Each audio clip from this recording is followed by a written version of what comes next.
We believe that athletics is the best educator. You learn how to win, you learn how to lose, you learn how to become a teammate. All those things come through sports.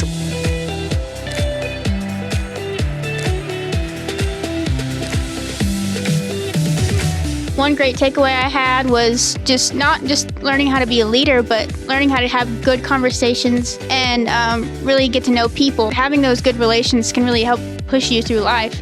My biggest takeaway is probably all the 5 Ps and the habits I've learned from it and can use forward in life to better myself and succeed in life. My biggest takeaway was perseverance, because that's an everyday thing.